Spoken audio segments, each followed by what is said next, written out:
Why you feel lonely, even around people.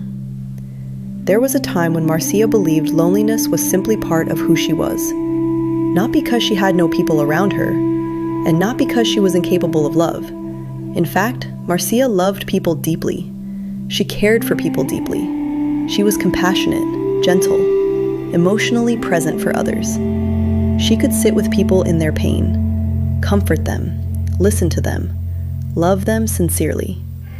She had meaningful friendships. People trusted her. And yet, no matter where she went, a part of her still felt emotionally alone. She could spend an entire evening surrounded by people, laugh with them, care for them, enjoy their company, and still return home feeling emotionally empty inside, as though everyone else belonged somewhere, and she did not. It was the kind of loneliness nobody could see, the quiet kind, the kind you carry silently. And then, something happened. One day, someone genuinely tried to love her emotionally.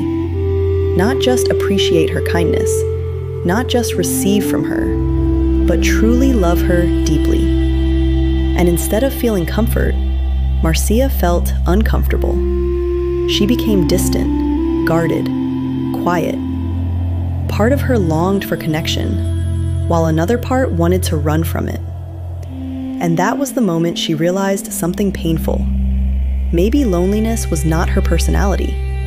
Maybe it was a wound. After that, Marcia started noticing how deeply loneliness had shaped her life. It wasn't loud. It was quiet. The quiet exhaustion of always being emotionally strong for everyone else. The heaviness of caring deeply for people, while struggling to let people fully care for her. The sadness of being emotionally present for others, while still feeling emotionally disconnected inside herself. Even in meaningful friendships, part of her still felt alone. And the hardest part was this: nobody really noticed. Because emotional loneliness does not always look like isolation. Sometimes, it looks like the person who is always there for everyone else. The compassionate one, the listener, the giver, the emotionally supportive friend. The person who knows how to hold other people's pain, but struggles to rest emotionally themselves. And slowly, loneliness stopped feeling painful. It started feeling familiar, almost like home. Marcia started questioning herself deeply. Why did giving love feel easier than receiving it? Why did emotional closeness sometimes feel uncomfortable? Why did she struggle to fully relax emotionally inside connection? And eventually, she traced it back to something deeper: childhood. Emotionally unavailable environments. Never fully feeling seen emotionally. Learning to emotionally survive alone. Becoming independent too early. Learning how to care for others before learning how to feel emotionally safe herself. And suddenly, everything started making sense. Sometimes loneliness begins long before adulthood.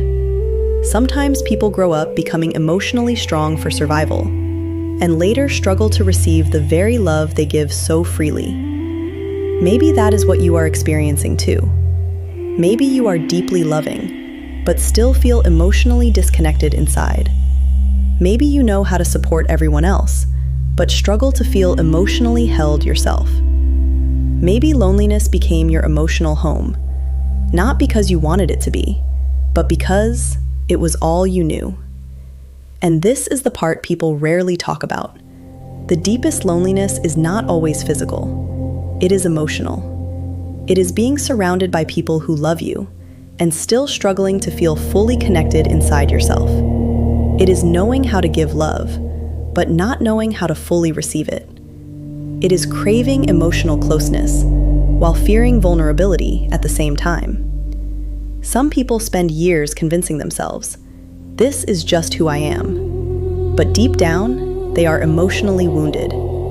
And because nobody taught them emotional safety, they learned emotional survival instead. That is why some people emotionally withdraw, struggle to trust deeply, avoid vulnerability, become hyper-independent, feel emotionally misunderstood, struggle to receive love fully. not because they are broken, but because loneliness became part of their emotional identity. But somewhere in all of that pain, Marcia heard a quiet voice inside herself, a whisper that said, "You were never meant to carry this alone." And for the first time, she stopped judging herself for feeling lonely. Instead, she became curious about where the loneliness came from. And that changed everything. Because healing begins the moment you stop asking, "What is wrong with me?" and start asking, "What happened to me?" Healing did not happen overnight. Marcia did not suddenly stop feeling lonely. But little by little, she started responding to herself differently. She allowed herself to receive support. She stopped believing she always had to be emotionally strong. She allowed herself to be emotionally honest. She started recognizing when she was emotionally withdrawing. And slowly, she began understanding something powerful.